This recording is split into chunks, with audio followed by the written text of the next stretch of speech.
सदा रहूं संतोष में, धर्म आप दृढ़धार, आशा एक गुरुदेव की, और नाचित विचार। बंदों गुरुपद कंज, कृपा सिंधु नर रूप हरि, महामोहतम पुंज, जासु वचने रवि कर निकर। महामोहतम पुंज, जासु वचने रवि कर निकर, जासु बचन रवि कर।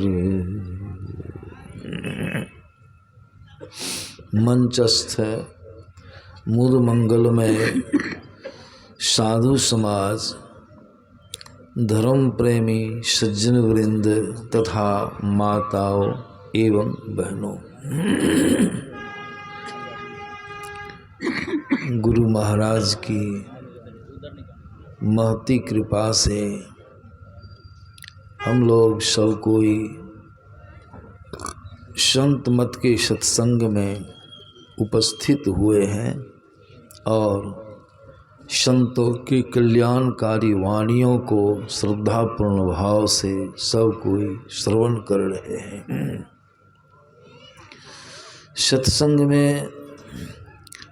शांति ही धन्य होती है, इसीलिए शांतचित्त होकर संतों के वचनों को अवश्य ही श्रवण करना चाहिए।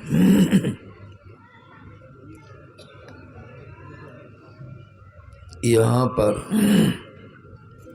अभी हम लोगों ने गुरु महाराज की जय ध्वनि किया, सब लोगों ने। बहुत लोगों को यह भाव मन में उठता है कि संत मत के सत्संग में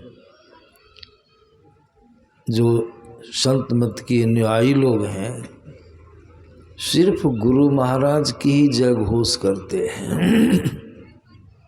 बहुत लोगों के मन में यह भाव जगता है और सब जगह में लोग कहते हैं राजा रामचंद्र की जय, कुम्हापति महादेव की जय, पवन सुत हनुमान की जय, आदि आदि जय घोष लोग करते हैं। लेकिन संत मत में देखते हैं कि सिर्फ सद्गुरु महाराज की ही जय घोष करते हैं। ऐसा क्यों? यह भी बात, जो संत मत के अनुयायी हैं उनके हृदय में तो यह भाव नहीं जगता है, लेकिन जो संत मत के अनुयायी नहीं हैं, नहीं समझे हैं, कभी संत मत के सत्संग को नहीं श्रवण किए हैं, तो उनके मन में यह भाव अवश्य ही जगता है और जगना भी चाहिए। इसका बड़ा सुंदर एक प्रसंग सुनाता हूँ कि एक बार मैं महिषी गांव गया था सत्संग करने के लिए। सहरसा जिला में बहुत विख्यात गांव है, सुने होंगे, जहाँ के बड़े प्रकांड विद्वान पंडित थे ये मंडन मिश्र, और उनको शास्त्रार्थ में हराए थे शंकराचार्य जी महाराज, और उनकी पत्नी बड़ी विदुषी, भारती नाम था वह स्थल। पंडितों की नगरी है, वह ब्राह्मणों की बस्ती है खास करके। तो हाँ, मेरा 3 दिनों का समय था। एक शिवालय में शिव विवाह के शुभ उपलक्ष्य में वो लोग सत्संग कराए थे, मैं वहाँ गया था। तो मेरे पहुँचने के पहले से मैं विलम्ब से पहुँचा। एक पंडित जी मंच पर बैठकर प्रवचन कर रहे थे। एक ही सिर्फ पंडित जी बैठे थे मंच पर और जगह खाली थी। तो हम तो विलम्ब से पहुँचे, कुल्लाचमन किए, हाथ पांव धुए। अब विलम्ब हो गया था। मैंने कहा गृहपति से, व्यवस्थापक से कि पहले सत्संग में जाना है, स्थल पर, ये मंच पर जाना है। कहा कि बहुत देर से लोग प्रतीक्षा में बैठे हैं। तो हम कुल्लाचमन जो करने लग गए तो पंडित जी कहते हैं कि देखिए महात्मा जी आ ही गए हैं, इसलिए अब मैं मंच को छोड़ रहा हूँ।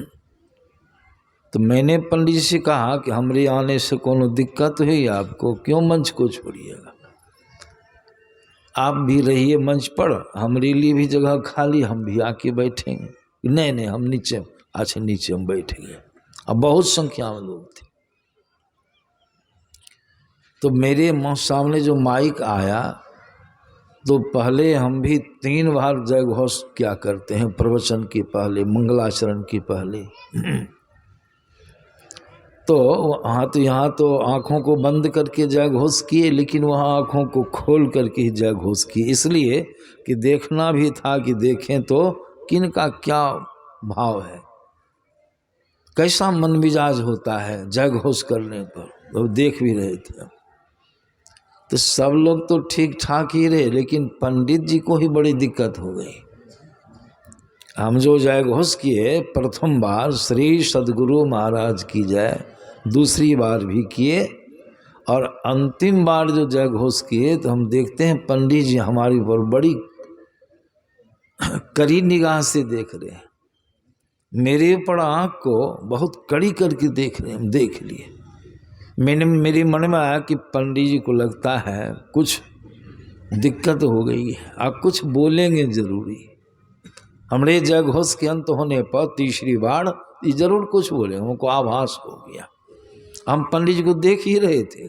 अब तीसरी बार जो किए श्री सद्गुरु महाराज की जय, तो पंडित जी क्या कहते हैं, राजा रामचंद्र की जय, उंगली बता के से।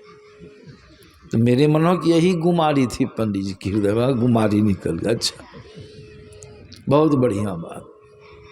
अब हम क्या किए, सोचे कि पंडित जी को नाटकीय ढंग से कुछ समझाने का प्रयास होना चाहिए। तो पंडित जी के अंत में राजा रामचंद्र की जय, तो हम क्या किए, और हमारे ऊपर ताकने लगे बहुत गहरी निगाह से। तो मैंने कहा कुम्हापति महादेव की, सबों ने कहा जय। पवन सुत हनुमान की, सबों ने कहा दिया जाए। आनंद कंद भगवान की, सबों ने कहा। दुर्गा माई की जय, काली माई की जय। अब ऐसा हो गया 15-20 देवताओं का नाम लेकर के मैंने जो जय घोष करवाया, और लोग भी बोलते गए। लेकिन इसके बाद देखने लगे तो लोग भी थक गए। हमको ऐसा हो गया कि सब देवता पूरा एकदम ख्याल में सामने माने लगे। हम दम नहीं मारे, सब देवता का नाम धराधर लेते गए। ये पंडित जी तो अकबका गए। पंडित जी क्या बोल दिए बीच में, मर ई की भै गेले। कहते हैं मैथिली भाषा, मर ई की भै गेले। हम क्या अखन कहाँ भेले, अखन तो बहुत बाँकिए थे। मैंने कहा भी बहुत बाँकी है, 33 करोड़ देवता है, कम से कम 100 पुरावेंगे तभी दम मारेंगे। अब पंडित जी हमको कहते हे महात्मा भै गेले, आप छोड़ दिए। हम कि नहीं अभी नहीं छोड़े।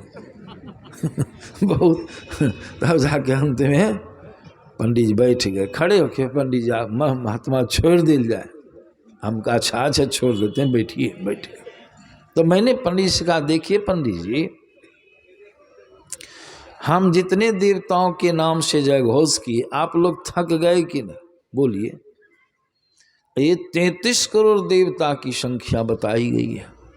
मान लीजिए उसमें से 1,000 की जय करेंगे तो लोग तबाह हो जाएंगे, सत्संग कब होगा? कही पंडित जी को मैंने समझाया कि देखिए, आपके मन में यही भाव हुआ कि राजा रामचंद्र जी की जय नहीं किया, कुमापति महादेव की जय नहीं हुई, कृष्ण भगवान की जय नहीं हुई, एक मनुष्य की जय कर दिया, सदगुरु महाराज की जय कर दिया, ना आपके मन में आया।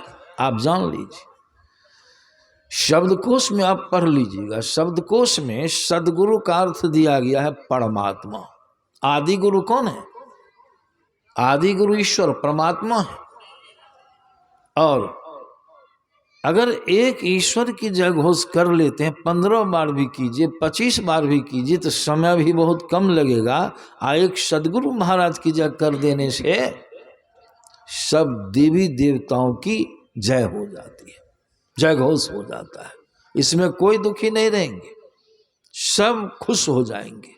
अब ऐसे लीजिए, डेढ़िया से कुछ का नाम लिए, कुछ का नाम नहीं लिए, तो बड़ी दिक्कत होगी। पंडित जी को मैंने जब समझा दिया और उनको मैंने कहा कि देखिए, तुलसीदास जी महाराज के प्रति आपकी श्रद्धा जरूर होगी। जाति के तो ब्राह्मण थे, लेकिन संत की कोई जाति नहीं होती है, कोई पांति नहीं होती है। तुलसीदास जी महाराज एक संत हुए, संत शिरोमणि कहलाए। और उनकी वाणी आप पढ़े होंगे या नहीं पढ़े होंगे, मैं सुनाता हूं उनको। कहा तुलसीदास जी महाराज कहते हैं हम लोगों को, पात पात के सींचबो, अब बड़ी बड़ी के लोन, तुलसी खोटे चतुरपन, कली डह के कहो कौन। क्या मतलब हुआ? पात पात के सींचबो, पुरुष लोगों को समझाने के लिए वृक्ष का उदाहरण दिया। कोई वृक्ष रोपे और उसके विकास का ख्याल रखे और पत्ते पत्ते में पानी डाले, एक एक पत्ता में पानी डाले। कहिए कितना समय लगेगा? पानी डालने वाले की हालत खराब हो जाएगी और वृक्ष की दशा क्या होगी? वृक्ष सूख जाएगा, उसका विकास नहीं होगा। तुलसीदास जी महाराज कहते हैं, अगर उसकी जड़ में पानी डाल दो, जड़ में पानी डालने से 5 बाल्टी ढारो, 10 बाल्टी ढारो, तो समय भी कम लगा। अब फायदा कितना हुआ? जड़ का काम क्या है?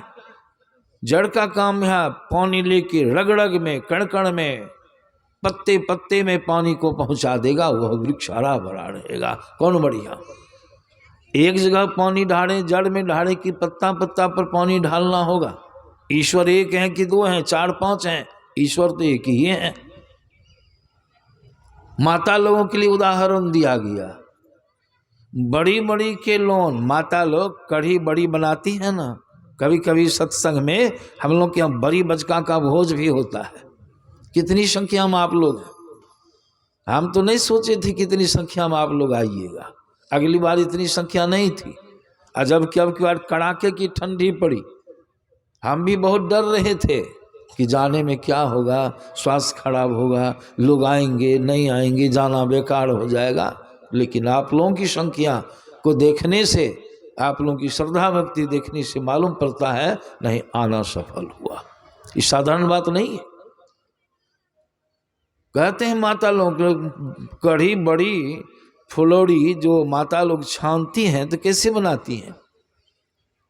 कोई होशियार माता हो, काबिल हो, एक एक चुटकी नमक एक एक फुलौड़ी में दे दे के छाने, या उसकी सिर्फ होशियारी होगी, काबिलियत होगी? नहीं।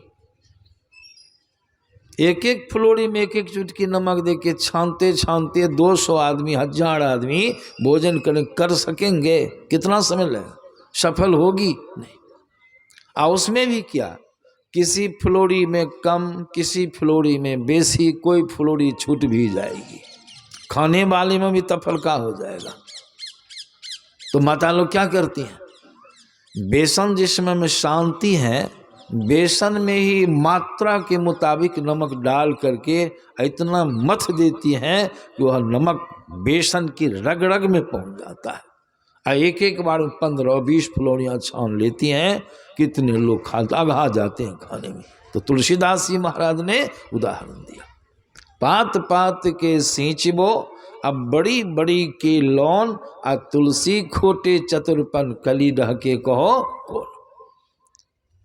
खोटा चतुरपन हुआ है, इससे कल्याण होने वाला नहीं, लाभ होने वाला नहीं। इसीलिए एक ईश्वर पर अचल विश्वास, पूर्ण भरोसा तथा अपने अंतर में ही उनकी प्राप्ति का दृढ़ निश्चय रखना। गुरु महाराज की वाणी में रोज पाठ करते हैं। ईश्वर में भी देखिए,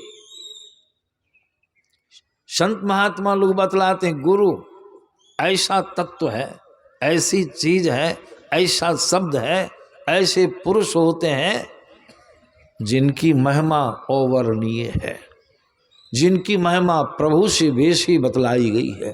प्रभु ने ही गुरु की महिमा बहुत बतलाई है। अगर गुरु की सेवा करते हैं, गुरु की पूजा करते हैं, गुरु शब्द का जय घोष करते हैं, तो सब देवी देवताओं की जय हो जाती है, सब देवी देवता प्रसन्न हो जाते हैं। सत्संगी लोग जो हैं गुरु महाराज की वाणी में गाते हैं, क्या गाते हैं? एक भजन है, भजन तो बहुत है। देवी देव समस्त पूरन ब्रह्म परम प्रभु, आ गुरु में करे निवास, कहते हैं संत सब। सभी संतों का कहना है, जो गुरु की पूजा करता है, सभी देवी देवताओं की पूजा उनके द्वारा संपन्न हो जाती है। वही बनगांव महिषी में बड़े उच्च कोटि के संत हुए, आप लोग नाम अवश्य ही जानते होंगे। उनका नाम था गोस्वामी लक्ष्मीनाथ जी महाराज, जबकि ब्राह्मण परिवार में जन्म लिए। उनकी वाणी में लोग गाते हैं बहुत श्रद्धापूर्ण भाव से। क्या गाते हैं? प्रथम देव गुरुदेव जगत में और न दूजो देवा, गुरु पूजे सब देवन पूजे, गुरु सेवा सब सेवा। गुरु पूजे सब देवन पूजे, गुरु की महिमा प्रभु से अधिक है। गुरु महाराज की वाणी में गाते हैं, प्रभु हूं से गुरु अधिक, प्रभु हूं से गुरु अधिक। गुरु महाराज ऐसे नहीं लिखे हैं, उन्होंने साधना करके, प्रभु को प्राप्त करके, ब्रह्म मोक्ष को प्राप्त करके, अपने अनुभव वचन में उनका वाणी, उनकी वाणी सत्य होगी, असत्य नहीं हो सकती है। गुरु महाराज कहते हैं, प्रभु हो से गुरु अधिक जगत विख्यात है। क्यों? कारण भी साथ ही साथ है। लोगों के मन में तर्क वितर्क की भी जगह नहीं रहेगी। गुरु महाराज क्या कहते, इसलिए अधिक उनकी ख्याति है कि गुरु बिनु प्रभु नहीं मिले। बिना गुरु से प्रभु का दर्शन होगा आपको? आज तक हुआ है नहीं। अगर हुआ भी होगा तो अपवाद में, कोनो उसमें रहस्य होगा। बिनु गुरु प्रभु नहीं मिले, यद्यपि घट मोहि रहे। परमात्मा आपके अंदर में ही विराजमान है, लेकिन कभी परमात्मा से भेंट घाट हुई? कभी परमात्मा ने कोई उपदेश आपको दिया? नहीं। इसीलिए गुरु महाराज अपनी वाणी में लिखते हैं, बिनु गुरु प्रभु नहीं मिले, यद्यपि घट मोहि रहे। हरदम प्रभु रहे संग, ज्वलंत उदाहरण, प्रत्यक्ष उदाहरण। इसमें कोई काट छांट की आवश्यकता जगह नहीं रहती है। कहते हैं गुरु महाराज, हरदम प्रभु रहे संग, ये उड़ माही उड़ माही प्रभु गुप्त, लेकिन अंधेरा छाई रहे। गुरु क्या करते हैं? गुरु गुड़ गुरु गुड़ गुड़ माने उनकी जुक्ति, गुरु और उनकी जुक्ति है। गुरु गुड़ करत प्रकाश, प्रभु को प्रत्यक्ष रहे तब प्रभु का दर्शन होगा। वैसे होने वाला, इसीलिए गुरु की महिमा। ऐसी तथ्य को संत कबीर साहब ने कितना सुंदर समझाया स्पष्ट वाणी में। बाबा कबीर ने तो ऐसा प्रश्न के साथ ही लोगों को समझाया है, प्रश्न उत्तर दोनों साथ। क्या कहते हैं? गुरु गोविंद दो खड़े, काको लागो पाए। किसको पाँव पड़िएगा? कहिए। दोनों का साथ कर दिए, समक्ष कर दिए, प्रभु को और गुरु को। आपसे प्रश्न करते हैं कबीर साहब, आप ही बोलिए। कबीर साहब तो बोलिए, दोनों खड़े हैं, किसको पाँव लगिएगा? पहले गुरु को। क्यों? कारण भी साथ ही है ना, प्रश्न का की कोई स्थान नहीं है। कबीर साहब कहते हैं गुरु गोविंद दो खड़े काको लागो पाए, बलिहारी व गुरु की। किसकी बलिहारी? जिन गोविंद दियो लखाए, जिसने गोविंद को, ईश्वर को लखा दिया। अगर वो नहीं होते तो हे प्रभु आपका दर्शन कैसे होता? इसमें प्रभु भी प्रसन्न हो जाते हैं, प्रभु भी प्रसन्न। हम लोग प्रभु की भक्ति करते हैं, प्रभु को देखना चाहते हैं, लेकिन माध्यम गुरु होते हैं। बिना गुरु से प्रभु का ज्ञान होगा। सहजोबाई बहुत उच्च कोटि की साध्वी हुई हैं, संत, राजस्थान की रहने वाली थी। गुरु की महिमा का वर्णन इतना स्पष्ट शब्द में की है, गुरु की बड़ाई दर्शाई है और तर्क के साथ दी है, जो कोई प्रश्न नहीं रह सकता, नहीं रह जाता है आपको सोचने विचारने के लिए। क्या कहते हैं? उनका वचन तो विचित्र है। सहजोबाई कहती हैं राम तजो, देखिए, पै गुरु न विसारू, राम तजो पै गुरु न विसारू, और गुरु के सम हरि कूना निहारू। ख्याल कैसा है, कैसी वाणी है? लोग सोचेंगे, बढ़िया से नहीं विचारेंगे, सोचेंगे सहजोबाई को लगता है ईश्वर से कोई तफड़का है, कोई बैर भाव है। लेकिन बढ़िया से सुनिएगा, सहजोबाई के भाव को समझ लीजिएगा तो आपको मालूम पड़ जाएगा सहजोबाई का कितना अगाध स्नेह प्रभु के प्रति है, राम के प्रति है। लेकिन गुरु को विषय मानिए। क्या कहती है? राम तजू पै गुरु न विसारू। क्यों? उनसे प्रश्न कीजिए, क्यों सहजोबाई? तो सहजोबाई कहती है हरि ने जन्म दियो जग माही। इस बात को मानती कि प्रभु ने हमको संसार में जन्म दिया, इसमें दो राय नहीं है। मानी कि नहीं? प्रभु को मान रही है। हरि ने जन्म दियो जग माही, लेकिन गुरु ने आवागमन छुड़ा ही। जन्म मरण का जो चक्र चला, इस छुड़ाने वाली कौन है? ईश्वर, परमात्मा नहीं, गुरु। हरि ने जन्म दियो जग माही, गुरु ने आवागमन छुड़ाही। और हरि ने 5 चोर दियो साथा। परमात्मा ने क्या किया? 5 चोर, झूठ, चोरी, नशा, हिंसा और व्यभिचार। रूप, रस, गंध, स्पर्श और शब्द, 5 विषय इसमें उलझा दिया, संसार में भेजा, लेकिन 5 चोरों को साथ में लगा दिया। हरि ने 5 चोर दियो साथा, इधर बचाने वाले कौन? उसे चोर से गुरु ने लई छुटाई अनाथा। किसकी बड़ाई है, किसकी ख्याति है? क्या सहजोबाई का स्नेह ईश्वर के प्रति नहीं है? और क्या कहती है? हरि ने कुटुंब जाल मह गेड़ी। हरि ने कुटुंब जाल मह गेड़ी, कुटुंब जाल में फंसा दिया। लेकिन गुरु ने काटी ममता बेड़ी। ममता के बंधन को, बेड़ी को काटने वाले कौन? गुरु। प्रत्यक्ष देखिए गुरु की महिमा क्यों नहीं गाई जाए। अंत फिर कहती हैं हरि ने मोसु आप छिपायो। सबसे बड़ा अनर्थ हो गया। हरि ने मोसु, परमात्मा ने हमसे अपने को छिपा रखा, और उनके दर्शन के बिना हम जीव भव दुख भोग रहे हैं। प्रभु ने अपने को छिपा लिया। और गुरु महाराज ने क्या काम किया? गुरु दीपक दे, दीपक दिया। सदगुरु ने जुक्ति दिया, गुरु दीपक दे ताही मना उस प्रभु को जो हमसे छिप के बैठे हैं दर्शा दिया। देखो प्रभु, उनका दर्शन हुआ, कल्याण हो गया। फिर अंत में कहती, इसीलिए यही सब कारणों को लेकर के सहजोबाई कहती हैं चरणदास पर तन मन मारूं। चरणदास उनके गुरु महाराज का नाम था, सुने होंगे। सहजोबाई का द्विरागमन का दिन था। उनकी सहेलियां सब चोटियां गूंथ रही थी, सहजोबाई के शरीर का श्रृंगारीकरण कर रही थी। चरणदास जी महाराज सड़क सड़क गुजरते जा रहे थे। चरणदास जी महाराज की दृष्टि पड़ जाती है सहजोबाई के ऊपर किसी तरह से।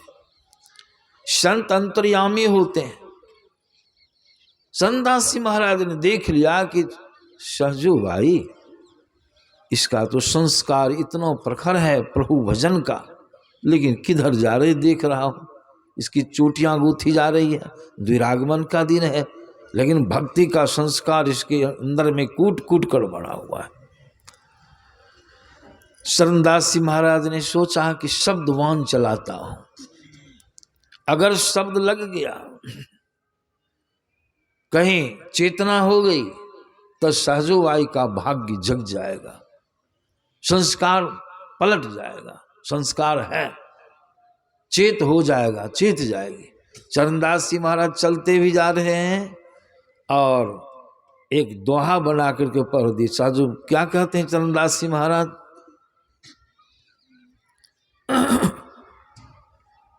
सहजोबाई के नाम से भी वह दोहा है, बहुत सुंदर। चलना है, कितना सुंदर है, सांकेतिक भाषा। चलना है, रहना नहीं, चलना विश्वावीस, और साजो तनिक सुहाग पर कहा गुथावे शेष। थोड़े दिनों का सुहाग, ऐसे संसार में रहना नहीं, चलना है निश्चित रूप से, लेकिन हे साजो थोड़े दिन के सुहाग की क्या शेष गुथा रही है। यही शब्द कान में गया। रामकृष्ण परमहंस जी महाराज की वाणी में पढ़े होंगे, सुने होंगे कि जो दियासलाई सूखी रहती है, एक बार घिसने से भग से जल उठती है, और जो दियासलाई भींगी रहती है, घिसते घिसते काठियां टूट भी जाएगी, लेकिन वह जलने वाली नहीं है। विषय वासनाहीन मन में जिसमें संस्कार भरा हुआ है, सूखी दियासलाई के समान है। एक बार ज्ञान का उपदेश करने से उसमें वैराग्य की भावना जागृत हो जाती है। अब विषय वासना युक्त मन में सैकड़ों हजारों बार भी ज्ञान का उपदेश देने से उसके पर कोई असर होता नहीं। वही था, एक शब्द लगा, शब्दवान चला, सहजोबाई चेत जाती है। सहजोबाई को तुरंत वैराग्य हो गया। और सहजोबाई तुरंत क्या कहती हैं? झूठा नाता जगत का, अभी सुन रहे थे हमारे बाबा ओंकार बाबा, बड़ा सुंदर सुना रहे थे, बहुत सुंदर।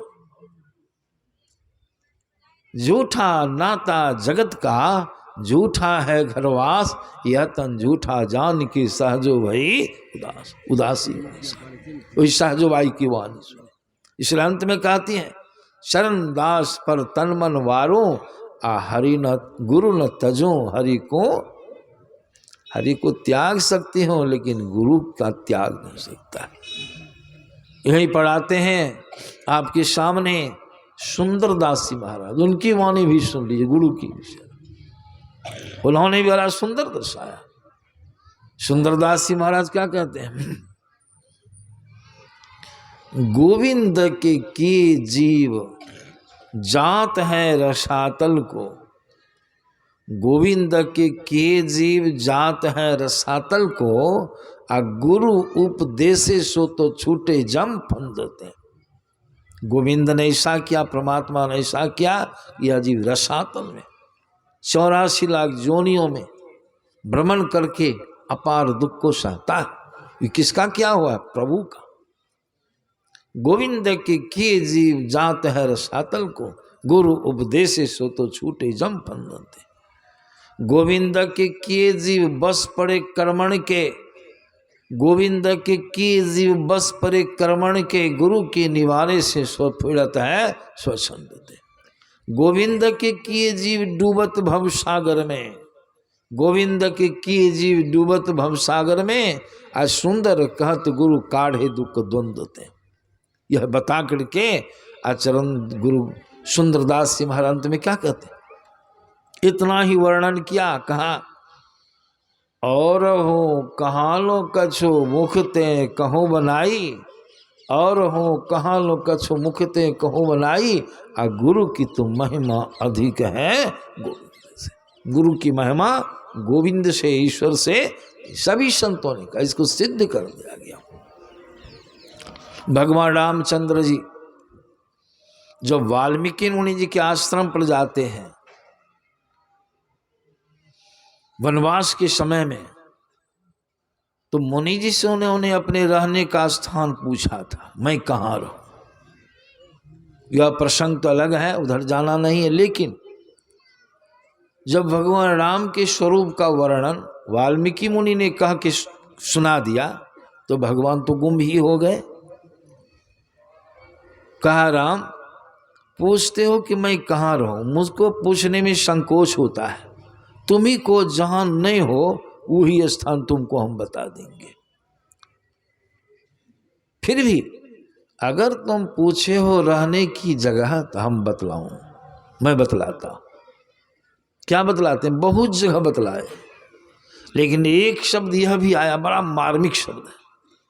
वाल्मीकि मुनि जी ने कहा कि हे राम सुनो, तुमते अधिक गुरु ही जिए जानी, तुमते अधिक गुरु ही जिए जानी, असकल भाव से वही सन्मानी। क्या मतलब हुआ? क्या कह रहे भगवान अपने मुखारविंद से? कहते हैं तुमते अधिक गुरु ही जिए जानी, कि तुमसे एक रत्ती भी, थोड़ा भी, कम से कम जो गुरु को विशेष मानता है, तुमसे थोड़ा भी जो गुरु को विशेष मानता है, गुरु का विशेष स्थान देता, तुमसे हे राम तुम इसके हृदय कमल में जाकर के निवास करो। कहिए भगवान को वाल्मीकि मुनि सामने में उनके समक्ष में कहते हैं। वाल्मीकि मुनि ने भगवान का दर्शन किया, आत्म दर्शन किया, आत्म साक्षात्कार किया।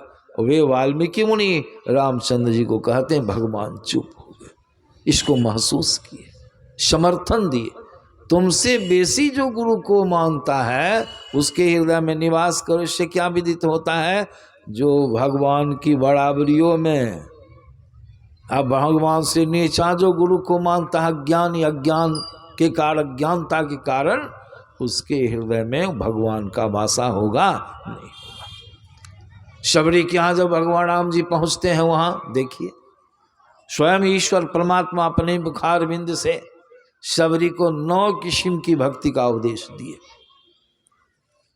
9 किस्म का। और तीसरी भक्ति में क्या बतलाते हैं? तीसरी भक्ति में क्या कहते हैं? उनकी वाणी में आया है कि गुरु की सेवा घमंड छोड़ करके करना, गुरु पद पंकज सेवा।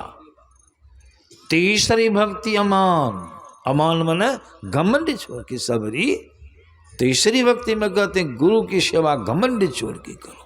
भगवान की आज्ञा है घमंड छोड़ के गुरु की सेवा करो। यह तीसरी भक्ति मेरी है। करेंगे सेवा भगवान गुरु की, पूजा करेंगे गुरु की, लेकिन भक्ति हो जाएगी किनकी? राम की, ईश्वर की, परमात्मा। समझ लीजिए। अब तीसरी भक्ति में उनका आदेश है, उनकी आज्ञा है गुरु पद पंकज सेवा तीसरी भक्ति अमान। यह घमंड छोड़ की, इस संकेत करते हैं भगवान कि सेवा भी करो तो कैसे करो? घमंड, कुछ घमंड नहीं। अगर घमंड हो गया तब बाबा कबीर भी आते हैं सामने। बाबा कबीर क्या कहते हैं? उनकी वाणी में आया है, गुरु से जो प्रतिष्ठा चाहता है,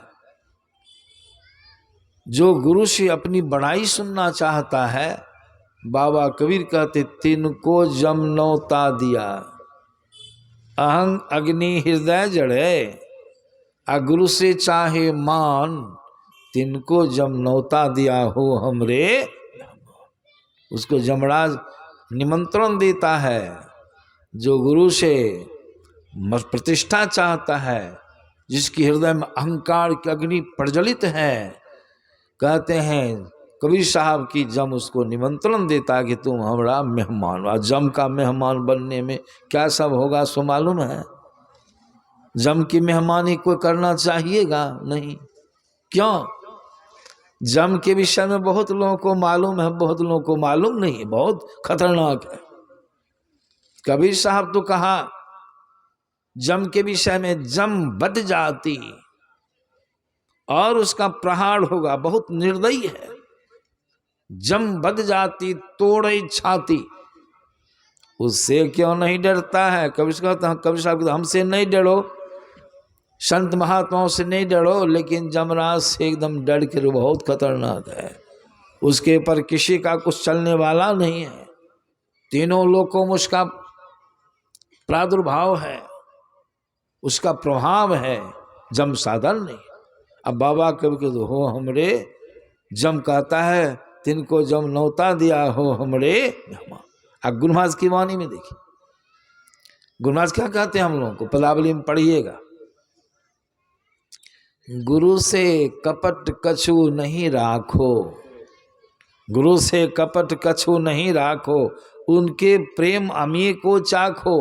अब मीठी बोली बोली उनसे, गुरु से कैसे बोली? मीठी विनम्र बोली, मीठी बोली बोलिए उनसे। क्यों? अहंकार से सब कुछ बिनसे, आ सो उनसे, गुरु से सो उनसे कभू करियो नहीं। कभी न करना गुरु से कपट पूर्ण वर्ताव, सो उनसे कभी करियो ना। करियो तो परिणाम क्या होगा? बड़ा खतरनाक।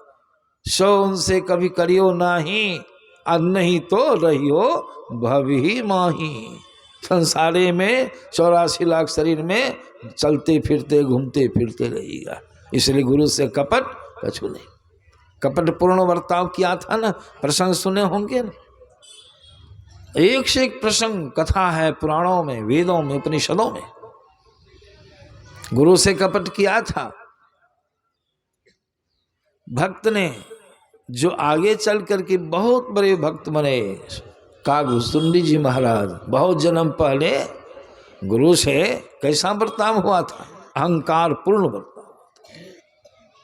जो गरुड़ जी जब उनकी शरण में गए, कागभूषुंडी महाराज उच्च कोटि के संत हो गए, महान ज्ञानी हो गए। बाद में उनकी शरण में भगवान शिव जी भेजाए थे ज्ञान प्राप्ति करने के लिए। सुने होंगे, प्रसंग बहुत लंबा है। गरुड़ जी को भ्रम हुआ था ना, भ्रम हुआ था उनको भी अहंकार के कारण। रामचंद्र जी लक्ष्मण जी को नाग फांस से जो मुक्त किए थे, घमंड हो गया। उसके कारण भगवान शिव जी स्वयं कागभूषुंडी गरुड़ जी को कहे थे, गरुड़ अपने मुंह से, अगर तुम इस भ्रम से छूटना चाहते हो, महान ज्ञानी महान संत कागभूषुंडी जी की शरण में जाओ, जिनको उन्होंने ही श्राप दिया था पहले। उसको भ्रम हो गया था। भगवान शिव ने अपने मुख से कहा, हे गरुड़, अगर इस भ्रम से छुट्टी पाना चाहते हो तो इसके लिए सत्संग ही सहारा, जाओ उनके पास। वहीं गए थे कागभूषुंडी जी महाराज, बहुत काल तक सत्संग किए, सारी शंकाओं का समाधान हो गया, सारा भ्रम समाप्त हो गया। लेकिन अंत में उनको एक ख्याल में आ गया, एक बात ख्याल में आ गई। क्या? इतने बड़े ज्ञानी, इतने बड़े ध्यानी, जो मेरे सारे संदेहों का समापन कर दिए, इतने बड़े पुरुष कौवा शरीर में क्यों है? इनको प्रश्न उदय हो गया। अब पूछिए दिए। जब पूछ दिए तो कागभूषुंडी महाराज को बड़ी हंसी आई। कहा, अब तो इनको किस्सा सुनानी होगी, पूर्व की कथा सुनानी होगी। तब कागभूषुंडी महाराज देखिए अपना प्रसंग सुनाते, अपनी कथा सुनाते पूर्व की। कहा, गरुड़ जी खैर सुन लीजिए, सुन लीजिए, बहुत विचित्र बात है। अब बहुत प्रेम से सुनाए। इस कथा से भी गुरु की महिमा बहुत प्रखर रूप से विदित होती है। क्या कहते हैं? एक समय हर मंदिर माने शिव मंदिर, जपत रहे वो शिव नाम, मैं शिव मंत्र का ओम नमः शिवाय। अभी तो चल गया सिर्फ नमः शिवाय, ओम उड़ गया, खत्म हो गया है। अभी क्या होता है? अभी देखते हैं ऐसे ऐसे संप्रदाय निकला है, उसमें कहा नमः शिवाय नमः शिवाय, ओम को कहाँ फेंक दिया। जिस ओम को पहले बड़े बड़े उच्च कुल के लोग शूद्र को पढ़ने नहीं देते थे, अब तो हम लोग खूब बढ़िया भजो ओम ओम प्रभु नाम ही भजो ओम ओम गुरु नाम ही भजो ओम ओम में ही नाम ही गाते हैं ना। अब पहले ओम शब्द बोलने का था अधिकार शूद्र को नहीं था। अगर कोई उच्चारण कर ले तो उसकी जिह्वा काट ली जाती थी। अगर कोई शूद्र ओम शब्द श्रवण कर लिया कान से तो रांगा को पिघला करके इसको पटक करके आप पिघला हुआ रांगा कान में ढार दिया जाता था। उस ओम को संत महात्मा लोग, दयानंद सरस्वती जी महाराज भी और भी बड़े बड़े लोग वो ओम को स्वतंत्र किया। सब लोग जपते हैं, और उसको अभी देखिए फिर हटा दिया। वो जपते थे ओम नमः शिवाय, एक समय हर मंदिर जपत रहो शिव नाम, आ गुरु आए उसी समय हमारे गुरुदेव आ गए, जिनसे मैंने ओम नमः शिवाय मंत्र प्राप्त किया था, जिनकी कृपा से मैं शिव जी की शरण में बैठ करके मैं ओम नमः शिवाय मंत्र का जप करता था। गुरु महादुषी समाए। क्या हुआ? गुरु आए, लेकिन मैं अपने से कहते अभिमान ते कौन सी का अभिमान, किस चीज का अभिमान? वो तो मनुष्य हैं, लोग हैं। हम तो भगवान शिव का नाम जपते, देखिए उठ करके प्रणाम नहीं किया, घमंड के कारण। परिणाम कितना खराब निकला। गुरु दयालु कछु कही न सके, गुरु बड़े दयालु थे, हमको कुछ भी नहीं के। गुरु दयालु कछु कही न सके, उर न रोष लवलेश, लेकिन अति अघ गुरु अपमानता सही नहीं सके।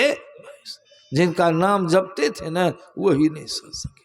उनको तो बढ़िया लगना था, हमारा नाम जप रहा है, हमारा भक्त है, और लोग आया उसको उठ के क्यों प्रणाम करेगा? भगवान को खुश होना चाहिए, लेकिन भगवान तो कोई स्वार्थी पुरुष नहीं न है, उनको सारा ज्ञान है। गुरु दयाल कछु कह न सके, उर्ण रोष लवलेश, लेकिन अति अघ, अति शब्द आया है, अघ मना पाप। यह गुरु अपमान का भयंकर अति पाप हो गया, इससे बढ़ के कोई पाप नहीं है, भगवान शिव सह नहीं सके।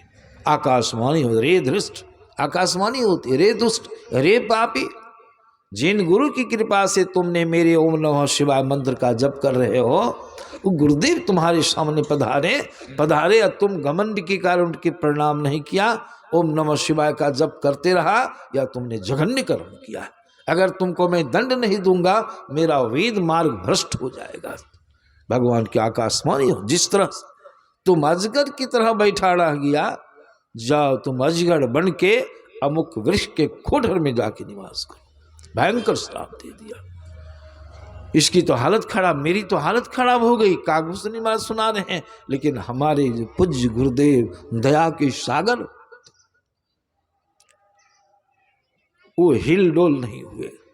इतना अपमान करने पर भी गुरु के हृदय में मेरे प्रति प्यार, शिष्यत्व का भाव बना रहा। गुरु महाराज ने क्या काम किया? शिव जी के क्रोध को, आवेश को शांत करने के लिए उन्होंने बहुत तरह से शब्दों का उच्चारण करके शिव जी की स्तुति गाया। स्तुति गाने से शिव जी प्रसन्न हो जाते हैं, और जब प्रसन्न हो गए तो अपने भक्त को, गुरु को उन्होंने कहा, मैं तुम्हारी स्तुति से प्रसन्न हूँ, वरदान मांगा। क्या वरदान दिया? क्या वरदान मांगे थे गुरु जी? प्रभु पहले तो आप अपनी भक्ति हमको दीजिए, पहला वरदान, और दूसरा वरदान यह दीजिए, यह जो मेरा शिष्य है, अभी भी गुरु को कितनी श्रद्धा है, शिष्य के प्रति कितनी दया की भावना है।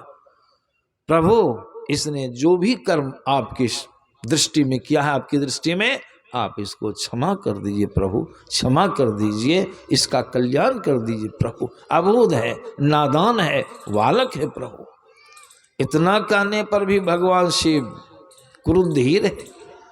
कहते हो क्षमा करने के लिए इसने ऐसा कर्म किया है, मैंने जो श्राप दिया है वह कभी मिथ्या नहीं होगा, भोगना ही पड़ेगा। फिर प्रार्थना किया, तब भगवान शिव ने कहा, जाओ वृथा न हो देव ऋषिवाणी, श्राप तो भोगना ही पड़ेगा, तब मैं आशीर्वाद देता हूँ, उसको राहत मिल जाएगी। क्या आशीर्वाद दिए? जाओ, आधा श्राप तो हर लिए। कहा, मेरे श्राप के कारण जहाँ जहाँ तुम जन्मोगे, जहाँ जहाँ तुम मरोगे, कल भी मैंने सुनाया था, जन्मत मरत दूसरा दुख हुई, सो तुमको नहीं होगा, सो नहीं होगा।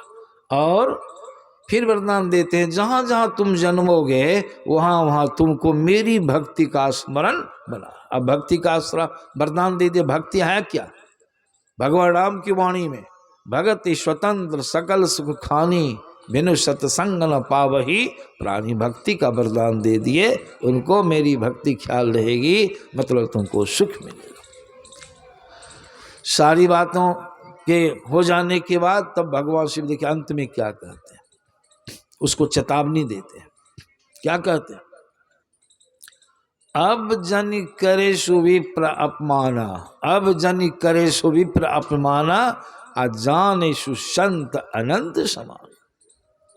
विप्र माना यहाँ क्या होगा? विप्र किसको कहा गया? किसका अपमान किया था? गुरु का, संत का। इसलिए हाँ विप्र माना क्या? गुरु, उन्हीं के नाम पर कह रहे। फिर दोबारा कभी गुरु का अपमान नहीं करना और संत को अनंत समझना। कितनी बड़ी बात यहाँ इस प्रसंग से, इस कथा से गुरु की महिमा प्रकट होती दर्शती है। इसलिए संत महात्मा लोग कहते हैं कि बिन गुरु हुई की ज्ञान, ज्ञान की हो ही विराग बिनो, गावै वेद पुराण सुख की लही हरि भजन बिनो। इसलिए संत महात्मा लोग कहते हैं गुरु की बड़ी महिमा है। लेकिन हाँ एक बात आवश्यक है, गुरु चाहिए, गोरू नहीं। इतनी महिमा गुरु की, जो वास्तव में गुरु हैं, जो संत होते हैं वे गुरु होते हैं, गोरू की नहीं। इसमें भी हमारे गुरु बड़ा सुंदर लिखा है, कबीर साहब की वाणी में भी आया है। जो सच्चे संत गुरु होते हैं, संत सदगुरु, उनकी इतनी महिमा बढ़ाई गई है। कबीर साहब तो लिखे हैं, कहे हैं, लिखे तो नहीं कहे हैं। गुरुआ तो बहुत तक फिरे, ज्ञान ध्यान सुधि नाही, तारी सके नहीं एक को गहे बहुत की बहु। 3 तरह के गुरु होती भी जान लीजिए। जैसे तैसे को गुरु बना लीजिए, इतना महत्व उन्हीं का दे दीजिए तो बहुत हानि हो जाएगी। इसलिए कहा 3 तरह के गुरु होते हैं। कौन कौन? पत्थल गुरु, पत्तल गुरु और कट्ठल गुरु, 3 तीस में। पत्थल गुरु माने क्या हुआ? पत्थल की नाव बनाइए, बाढ़ का पानी आ गया, घिर गए हैं, और नाव को ले जाइए अथाह पानी में या नदी में ले जाइए और उसको पानी में दीजिए। आप तो चलने के लिए बैठे ही रहिएगा, वह जो नाव है पत्थल की चुभ से चले, उसको अपना भी ठिकाना नहीं। ऐसे गुरु, उसको कहा पत्थल गुरु। अब पत्तल गुरु हम लोग बचपना में सब कोई करीब करीब वर्षा के पानी में, गड्ढा उठा के पानी में या नदी में ही पत्ता की नाव बनाते हैं, कागज की नाव बना के पार कराते हैं। बच्चे लोग खेलोड़ करते हैं, लकड़ी काटी दे करके तैराते हैं। कहाँ तक जाएगा? हो सकता है अपने ठो वह नाव इस पार से पार चली जाए हवा के प्रवाह में, अलग बात है, लेकिन कोई पार हो सकिएगा उस पर नहीं। ऐसे गुरु होते जो अपना ठिकाना लगा सकते हैं, औरों का ठिकाना वो नहीं लगा। तीसरे गुरु होते हैं कट्ठल। कट्ठल माने काठ की नाव, प्रत्यक्ष में देखते हैं ना, काठ की नाव बना के ले जाइए, बड़की बड़की नाव है, नाव तो अपने पार हो भी जाएगी, अब बहुतों को चढ़ाकर भी इस पार से उस पार कर देती है वो कट्ठल गुरु। कट्ठल गुरु की बड़ी महिमा है। नहीं तो कबीर साहब के तो गुरुआ तो बहुत तक फिरे, ज्ञान ध्यान सुधि नाय, तार सके नहीं एक को बहुत गहे बहुत की माँ। आन्हड़ गुरु, बहिड़ चेला, परिणाम क्या होगा? गुरु है अंधा और चेला है बहिड़ा, ऐसा संजोग लग जाए तो क्या होगा? आन्हड़ गुरु बहिड़ चला, दोनों नरक में ठेलम ठेला। इसको याद रखिए, समझे ना। गुरु, इसको तुलसीदास जी महाराज अपनी वाणी में कहते हैं, गुरु कर अंध बधिर कर लेखा, एक ना सुनई एक नहीं देखा। कल्याण होगा वहां नहीं। कहा बाबा कबीर साहब, आजकल हरई शिष्य धन, तुलसीदास जी में हरई शिष्य धन, शोक न हरई आ सो गुरु घोर नरक महा पड़े। शिष्य का धन हरता है और उसके शोक को नहीं हरता है, वह गुरु नरक में, चला भी नरक। दोनों नरक में जाए। एक चला गया सोने। महात्मा गांधी जी की वाणी में सुनिएगा, संसार की विद्या सिखाने वाले अधकचरे गुरु मिल जाएं तो एक जन्म का काम घिस तिर के चल सकता है, लेकिन आध्यात्मिक ज्ञान बताने वाले अधकचरे गुरु मिल जाएं तो आपके कितने जन्म बर्बाद हो जाएंगे। इसीलिए गुड़वा मन मन गाजत है, चलवा से कुछ ले, ऐसा गुरुआ मन मन गाजत है, चलवा से कुछ ले। चलवा भी आजकल साधारण नहीं है, बड़ा उस्ताद। चलवो मन मन गाजत है, एक को पैसा नहीं दे। ये ख्याल रखे अभी है। गुरु तो ऐसा चाहिए, शिष्य का कुछ नहीं ले। शिष्य तो ऐसा चाहिए, गुरु को सब कुछ दे। कैसा होगा कहिए? गुरु शिष्य तो ऐसा चाहिए, गुरु को सब कुछ दे। गुरु ऐसा हंसोत बटर के सब रख ले, तब होगा। गुरु भी वैसा चाहिए, शिष्य की तरह चलवा का कुछ नहीं ले, तब होगा। समय तो विशेष हो गया है, एक प्रसंग सुना देता हूं। झूठे गुरु की दुर्गति और शिष्य की भी दुर्गति, बहुत अच्छा संक्षेप में सुना देता हूं। एक गुरुजी थे, चेला बहुत मुड़े, बहुत चेला बनाए। ज्ञान ध्यान की सुधि थी नहीं। चेला तो बहुत मुड़ लिए, लेकिन सही ज्ञान जस दुल्लह तस बनत बराती, जैसा गुरु वैसा चेला। गुरुजी का जो मुख्य चेला था, सेवक साथ में रहने वाला, हमेशा साथ में रहता था। एक बार गुरु महाराज सत्संग करके लौट रहे थे, वही चेला साथ में था, मुख्य चेला। वो गठरी लेके पीछे पीछे आ रहा था। गुरु महाराज एक थैले अटकाए, लेकिन कंधे पर एक गमछी रखे थे। बहुत लोग गमछी कंधे पर रखते हैं ना, आधा भाग गमछी का इधर, आधा भाग पीछे लटका के रखते हैं। और कितने लोग भत्ता लगा लेते हैं, आधा भत्ता उधर आधा इधर। सीधे सीधी गमछी रखने में ससर के गिरने का भी डर। तो गुरु जी ऐसे गमछी रखे थे और आ रहे थे। लेकिन गुरु जी तेज गति में बोलते थे, चेला उससे एक बांस पीछे रहता था। थैली संभालने में, झपट के बुलने में वह गमछी पीछे की ओर थोड़ी थोड़ी ससरती थी। ससरते ससरते ऐसा हुआ, एक बित्ता पुलछी आगे रही, अब पूछे घुट्टी तक, पांव तक गमछी लटक गई। आशीष देख रहा है, गुरु महाराज को कोई ख्याल नहीं है। चेला को क्या चाहिए? गुरु महाराज को संकेत करना चाहिए, गुरु जी गमछी लटक के गिर जाए, उठा लीजिए।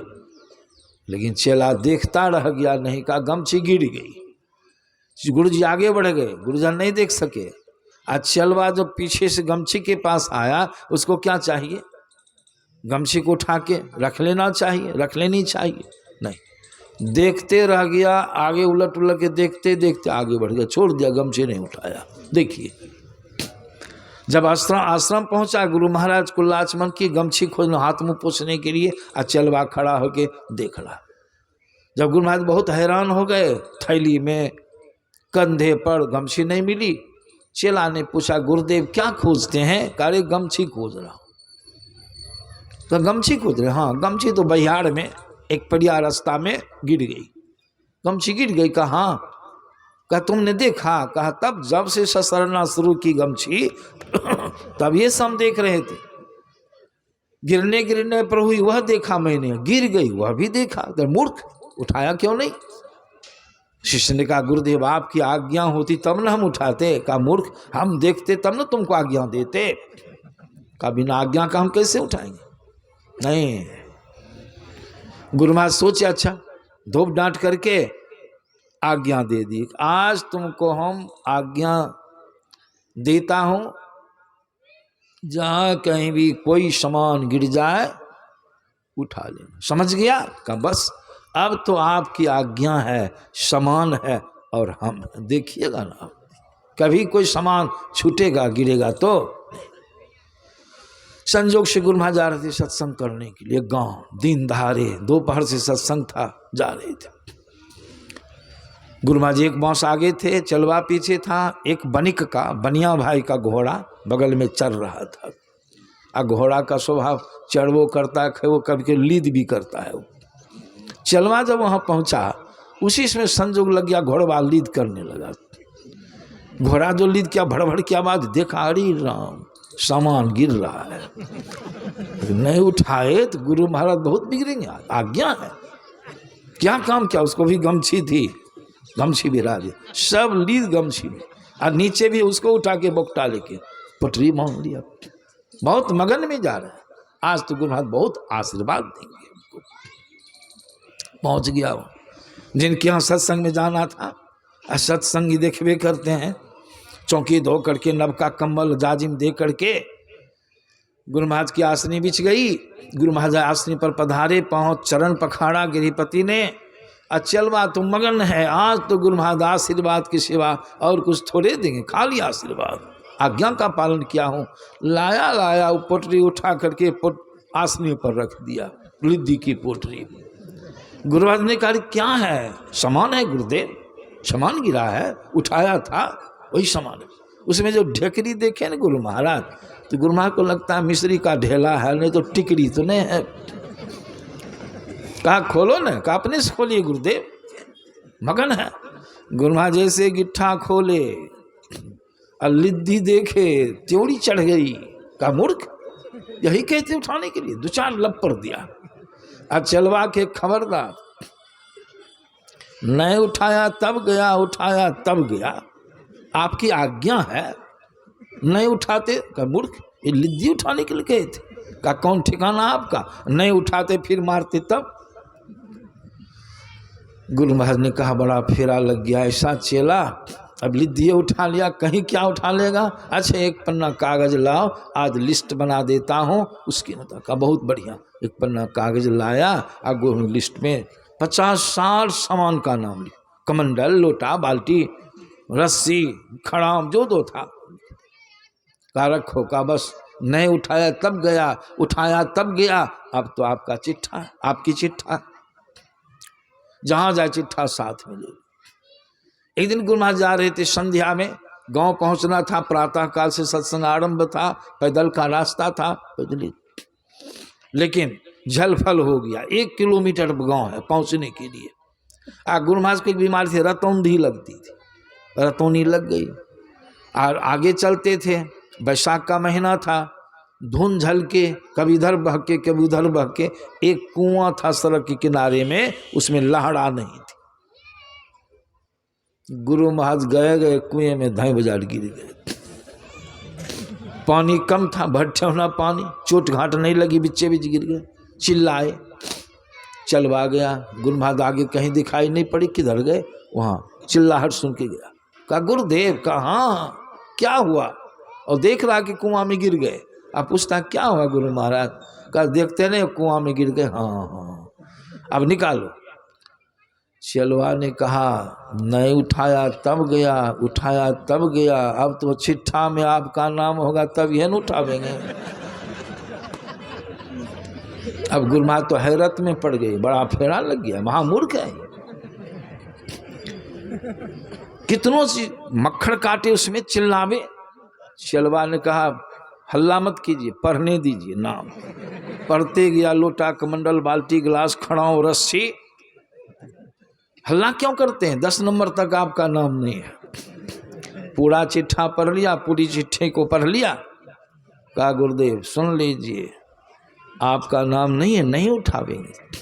अलग में बैठ के सड़क किनारे बैठा, वो चिल्ला रहे। संजोग से गांव तक आवाज चली गई। आवाज जो पहुंची चिल्लाहट की, झुंड की झुंड लोग दौड़ पड़े। गुरु महाराज की आवाज आए, वो चिट्ठा पढ़ रहा है, किनारे में रिवाइज कर रहा है, कहीं भूल चूक नाम हो, गड़बड़ हो जाएगा। लोगों ने आके पूछा रे क्या हुआ रे, का कुछ नहीं हुआ है, थोड़ा गुरु महाराज कुआं में गिर गए, कुछ नहीं हुआ।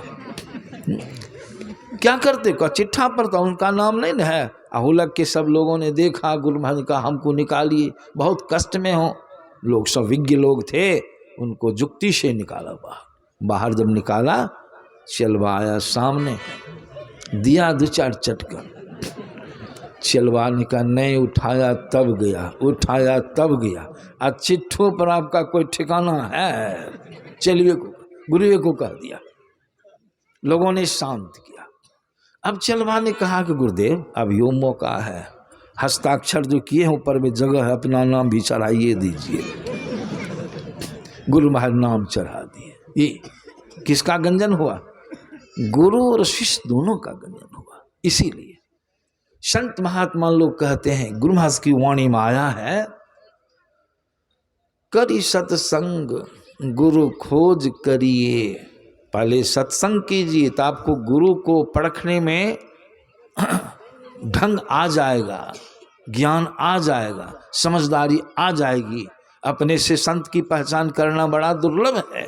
जो कोई कहे साधु को चिन्हा, तुलसी हाथ कान कान पर दिन्हा, असंभव है। लेकिन गुरु महाराज ने हम लोग को बड़ा अच्छा थर्मामीटर दिया है।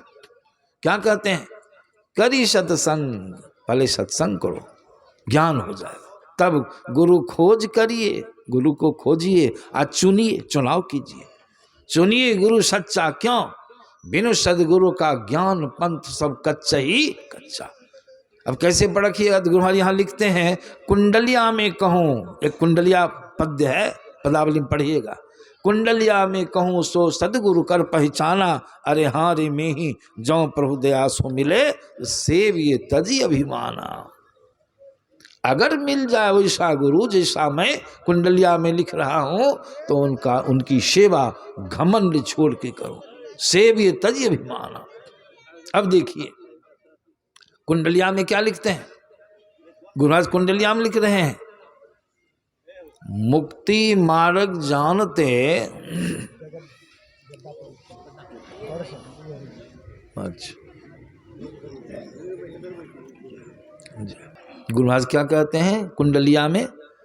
मुक्ति मार्ग जानते, जो मोक्ष के मार्ग को जानते हैं। जानने में भी दो तरह से, सिर्फ पढ़ लिख करके नहीं, साधन भजन के द्वारा, अनुभव ज्ञान में।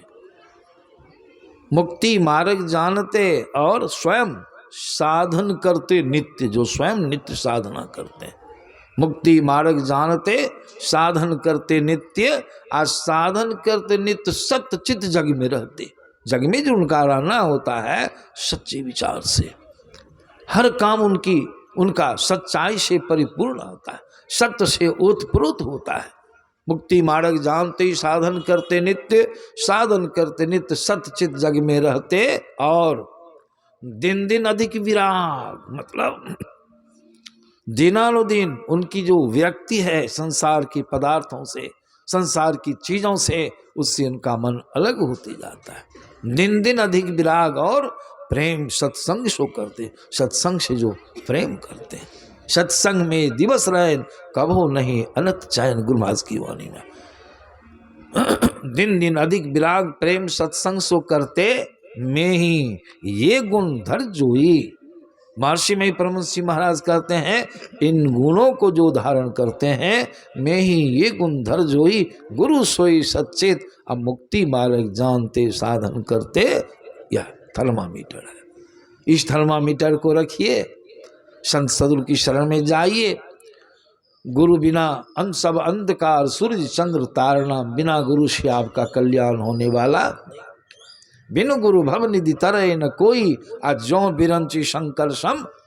इसीलिए गुरु चाहिए, गुरु नहीं चाहिए। गुरु की परख करके, ऐसे संत सदगुरु की महिमा अपार है, ऐसे संत सदगुरु की शरण में जाकर उनसे युक्ति सीखनी है। आज युक्ति जान के घर में रहिए, परिवार में रहिए, सब काम काजों को करते रहिए, लेकिन 5 पापों से अपने आप को बचा के रखना है। और नित्य नियमित रूप से जो गुरु बता दें उनकी आज्ञा का पालन करते रहेंगे, आपका अवश्य ही कल्याण हो जाएगा। इन्हीं शब्दों के साथ अपनी वाणी में विराम देता हूँ। श्री सद्गुरु